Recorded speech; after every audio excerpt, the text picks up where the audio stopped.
From Dallas Cowboys Training Camp is brought to you by AA Best Bell Bonds and sponsored in part by Southern Recipe Pork Rinds, Jim Beam, and AARP on South Texas home of the Dallas Cowboys. 94.1 San Antonio's Sports Star.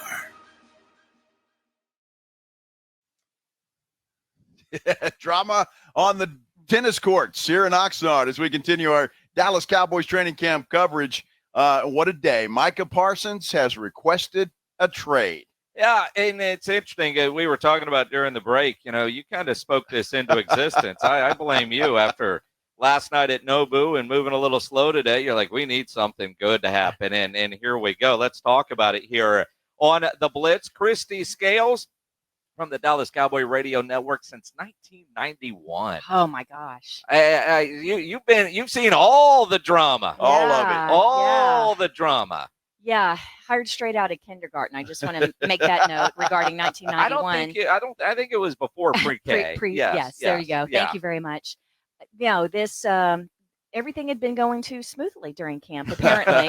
And I'm glad that you guys just kind of went from Nobu to here and didn't mention in between. So, the rudder room? Oh, okay. Oh, yeah. Did y'all already talk about that? No, okay. But I mean, okay. I think our audience, knows that every night ends at the rudder room. There we go. Yeah. Okay. Did y'all just come straight here from rudder room or not even hit the hotel? We went back to the house and slept a little bit. It took a nap. Here we are. Yeah. No, but Joe did speak it into existence. I walking did. in. Yeah, blame Joe. I just said we need some drama today. Well, it'd be funny if Micah requested a trade because Terry McLaurin did that yesterday. Well, also Myles Garrett had done it, and it worked for Myles Garrett. Yeah. And he's the one that at least for a month had set the standard for the elite pass rushers at $40 million a year, and then it's eclipsed by T.J. Watt. And so Micah probably sees that and decides that he's, getting impatient and let's get something moving. But it's a very risky thing because there are real ramifications here. I know the Cowboys have said that Micah's not being traded. But if Micah leaves camp, then you've got 5 days. And if he doesn't return in 5 days, then there are some serious repercussions that the Cowboys could basically use a nuclear option and place him on the reserve retired list. And it's not just that you're fined $50,000 a day for the 5 days or however long that you leave camp, but if a team places you on reserve retired because he had already come to camp, then he would not be eligible to play for the Cowboys or any other team for this entire season. And that goes beyond just this year because that affects your accrued service. So he's also losing a year towards free agency. So he doesn't have control and he doesn't have a lot of options here. And by exercising this thing and, requesting a trade, I think he's playing his hand really early in this because the Joneses may not do it on the timeline that we all think they should do things. Certainly the players who want that bonus money and the guaranteed money as quickly as possible. Certainly not by media and fan standards who get very frustrated of, we know it's going to be just over $41 million a year, so just get it done. A little more complex than that. Yes, it is. But the Joneses ultimately get it done. So am I surprised that Micah has requested the trade? Not really, but I think more of the timing is a little surprising for me. Kristi Scales from the Dallas Cowboys Radio Network here on The Blitz. And all of it seems par for the course for the way the Cowboys do business. You see other teams that try to get deals done early and timing, but it feels more personal with Micah, especially with his tweet today. Sure, prideful guy. Has it gone too personal from Micah's side, and how personal is it from Jerry's side, thinking he had maybe a handshake deal with Micah? I find more commas and higher numbers in front of the commas when it comes to contract tend to paste over those kinds of personal feelings. Yeah. Right. But here's the thing. You say that the team doesn't get it done. Well, they've got Jake Ferguson done. And, they do get them done. But when the guys, the CD Lambs, when the Dak Prescotts, when the Micah Parsons, who truly are, going to be the highest paid at their position. I know that Jamar Chase is higher paid than CD Lamb, but these are really, Yeah, sure, I mean, right. very significant contracts. There's just more to it than that, and it has to do with when the bonuses count, and they're playing chess while the rest of us are playing checkers, saying, okay, it's going to be 41 or $42 million a year. It's how it's going to hit the cap on certain years and where bonuses come in, and like what they did with Trayvon Diggs with the de-escalator, Yeah. with the $500,000. When they're investing in the big money and like the Diggs of the world and CD and by the way, there's a de-escalator in Jake Ferguson's contract Sure. as well. Yeah. The new one that he just signed. So there's a lot more to it than just pay the man. It's going to average out this. No, it's how you're doing the numbers so that you can make subsequent moves to fill the rest of your roster. Well, and Kristi, not only that, and Micah in his statement today admitted that his agent advised him to wait. Yes. And so, I mean, and the Cowboys know that they're waiting. So exactly. it's like, why aren't you doing anything? They know that nothing, they know they got to wait. And Hendrickson still doesn't have his done, right? Now, not that Hendrickson would top TJ Watt or Miles, but it may get close to that. So not everything has played out yet. On the football field, we had a caller earlier say he's not that good anyway. He doesn't show up in the playoffs, all that. Can you put into words what Micah Parsons means to this Dallas Cowboys defense? First of all, the team has to get in the playoffs before Micah can show up in the playoffs. So it's significant just because it affects everything else. And gosh, I think the pass rush, Micah comes back and just getting Dante Fowler back from Washington. Ezaraku, I think, is going to be a real revelation. Maybe not early in the season, but as the season goes on, if he can stay healthy, the rookie second-round pick from Boston College. But what you can do with Micah is, my favorite thing from the sideline is when I don't see Micah right on the edge, closer to me, when I see him over the A-gap, when he's mugging over the center and that pressure up the middle, oh my gosh. So the ability to move him around, I think, is really significant. And the other thing is, I was just real excited. I'm still excited because I think it's going to work out. Mike is going to be suited up for week 1. But the way Eberflus, I think he has some really special things planned in ways that he's going to utilize his pass rushers and some specific things in mind for Micah. So, that's why this needs to get done sooner rather than later so that there's plenty of time for feathers to be unruffled and have a positive attitude heading into regular season, because we know Micah's not going to play in preseason anyway, as the regular starters will not, but he still needs to get some work. It's one thing to be standing out on the field here in Oxnard and helping some of the young guys, but it's not like DeMarvion Overshone. He's not practicing as he's rehabbing from his knee injury, but he's back standing next to Matt Eberflus behind the back judge, in the back of the end zone, and listening to all of the calls and trying to understand the defense and the concepts and why Flus is calling certain things that he does during practice. So there are things that you can do even if you're not participating in the reps. Those kinds of mental reps that you can still get a lot out of practice. Kristi, you've been with the Cowboys for some time now. So Stephen and Jerry get this statement today, or the request for a trade. What is typically their response? Because this doesn't happen a lot here with the Dallas Cowboys. Yeah, we were trying to think of that, because even when Emmett missed those first 2 games back in '93.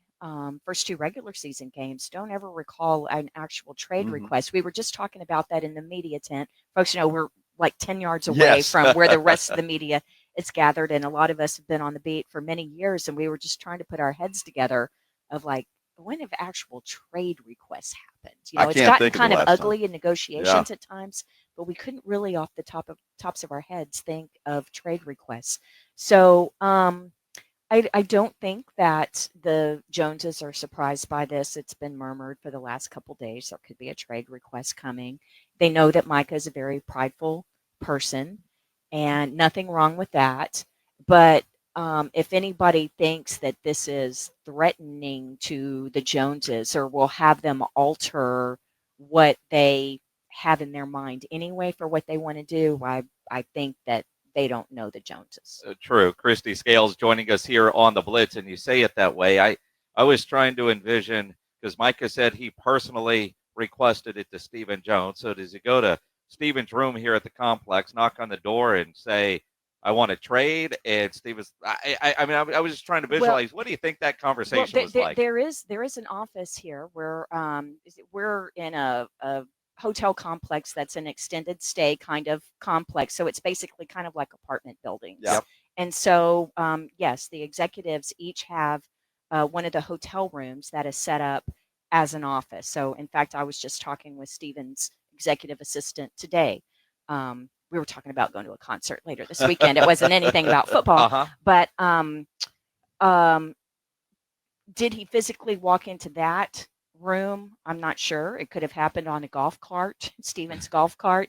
It could have happened in the area where the team eats. It could have happened on the Cowboy bus, but I would not be surprised if he actually walked into that room, because we're all in here together. So just think if everybody were in like a compound, literally in this complex, we're all here together. This year it happens to be 26 days, so everyone has access to all the other areas. You know, Kristen, when you look at it, and C.D. Lamb responded to this saying, just pay the man. What does this do, you think, to the locker room? I think that players understand that business is business, and they're certainly going to show their support for Micah.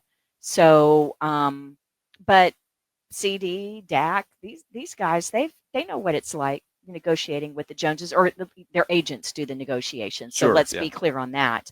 But I think the only real way it affects the work at camp is that they have to deal with all the questions that are going to be asked. Mm-hmm. I mean, Kyer Elam is doing a press conference today, and literally the tweet comes out while Kyer is up on the podium answering questions, and then he has to answer a question about it.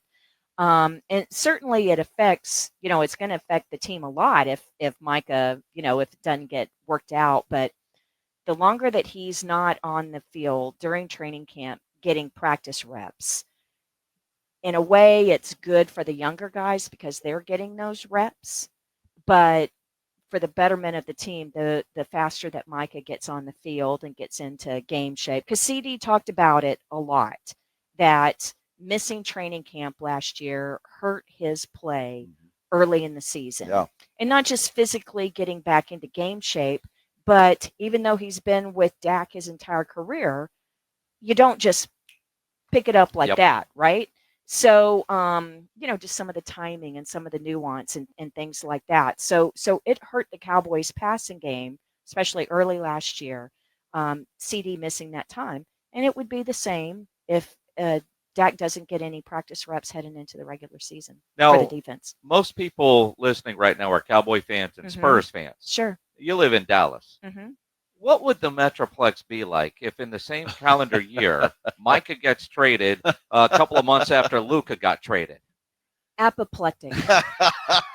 I'm still apoplectic over Luka. Yes. And I will tell you the number of Mavericks fans that were, I won't say angry. Well, some of them were angry when the team with a 0.8% chance or 1.8% chance of getting the first overall pick and get the pick in the draft and get Cooper Flagg, and now Nico Harrison looks like a genius. Well, I won't say a genius, but Nico gets bailed out by getting Cooper Flagg, and people are upset about that. So, me too, a little bit. It's like, God, Nico, Anyway, but the good thing about the Mavericks and Luka was that for at least 5 months, Jerry was not the most reviled general manager in Dallas. But if this doesn't get straightened out with Micah, he'll be back to number one with at the top of the pops. It's crazy when you think about that. And I saw, it's all fun, but I know Jerry took some blame for trading Luka as well because he's Jerry. Oh my gosh, it's just it's so crazy. And my perspective's a little different. Obviously, I have to interview Jerry pregame every week, and I'm, is in, staff can go about as close to the Joneses, especially Charlotte, as you can get, because we do a lot of stuff together with the Cowboys cheerleaders, and then a lot of charitable work with the Medal of Honor Museum and things like that. So I kind of see it from a different perspective, but then I hear all the, I get it from friends and family and fans and everything else. So I hear it all, and I understand, and I know that it's very frustrating, but just take that frustration and know that it's not as simple as 42 million a year or whatever it's going to be. You have to let this play out, because right now Micah's playing on the 5th-year option, Right. and it's going to count $24 million against the cap. If they get this long-term deal done, it's actually going to, I think it'll lower that cap, right? Because it'll be a lower base salary. They'll be able to take the huge bonus and spread it out over the length of the contract. So I think if everybody remains patient, which is hard to do, they're going to be actually in a better cap situation for the immediate future. Now, kicking the can down the road 2 or 3 years, that'll be a different conversation. But can we just get to September for right now? I'd like to do that. Kristi, let me ask you, because you mentioned you interviewed Jerry on a weekly basis, and with the Cowboys the way they are, I personally like Jerry Jones. I like him a lot. I like the way he treats the media, and I like the way he makes money. It's what he does. But I get hammered a lot whenever I take up for him, because fans are just like, the guy's a billionaire, just pay the guy. And you mentioned some of that. How do you deal with that? Obviously, you work for the Cowboys.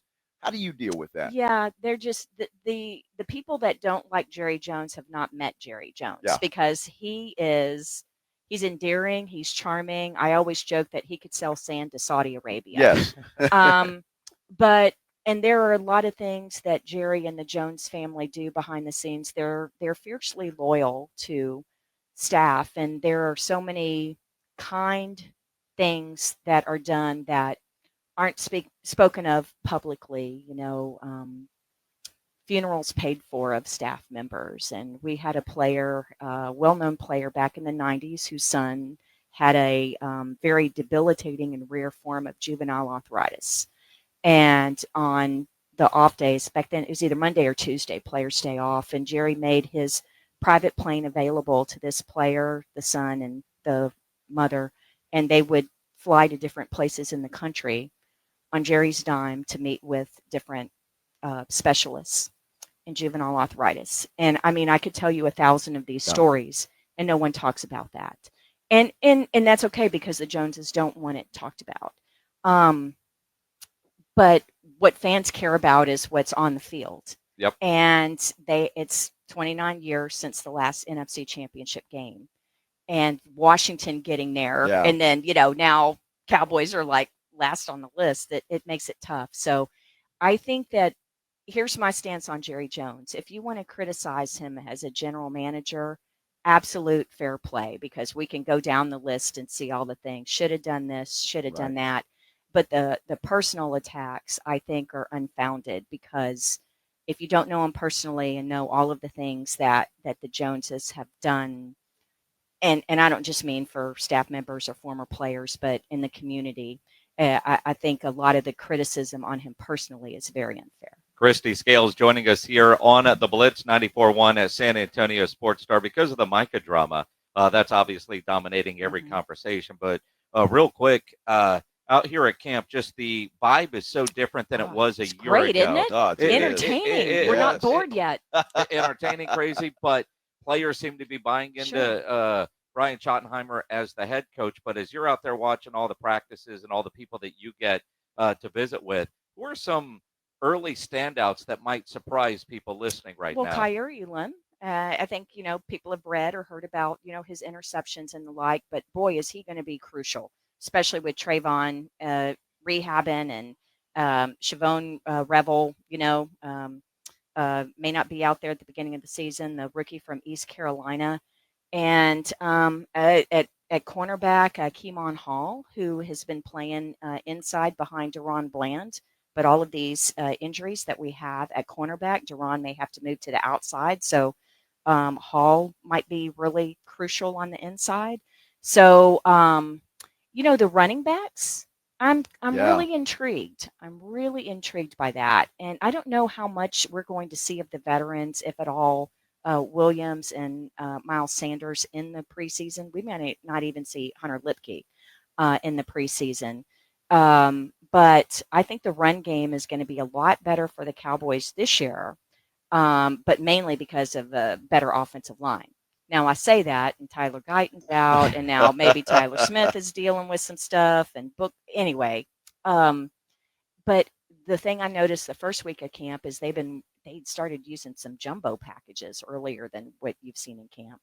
I'm just concerned about the depth at cornerback, and then let's see what else. Well, the attrition at offensive line Yeah. early, but I'm intrigued. But oh my gosh, was Pickens just spectacular Oh, in yeah. camp Dude, yesterday? yeah. Some of these Mingo, a couple of really nice contested catches. Get to see his size. I didn't think anyone think that Mingo would be a standout at this point of camp, and hadn't really until the last couple days. But I really like this young group coming in.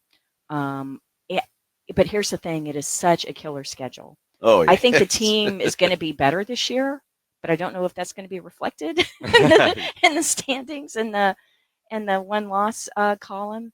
But Schottenheimer has brought a renewed energy. And when I talk about this in the off season, I'm not just talking about with the players and coaching staff. I'm talking about football ops. I'm talking about the corner of the building, the people those of us that have been there for over 30 years, equipment managers, trainers, the office football ops people. It's a palpable change, and everyone's very excited about it. And they were particularly excited about the way that Schottenheimer went about building this staff. You've got some guys from college, but they're all kind of thrown together. It's not just, hey, I'm bringing in my old buddy and this guy, and we work together. It's an interesting mix of youthful coaches and a few experienced guys, but we can see their enthusiasm on the field, and I'm told that it's the same way in the meeting rooms as well. Outstanding. Awesome. Kristi, always fun stuff. I know you've got a busy schedule, and we're up against a break. We could do this all day. All day. Hey, yeah, All thanks day. for having me. All day. Yeah. Thanks for coming in. You We bet. appreciate it. You bet. Okay. All right. Kristi Scales, sideline reporter for Dallas Cowboys Radio, joining us here on the Blitz, our AA Best Bail Bonds Dallas Cowboys Training Camp coverage, live from Oxnard, California.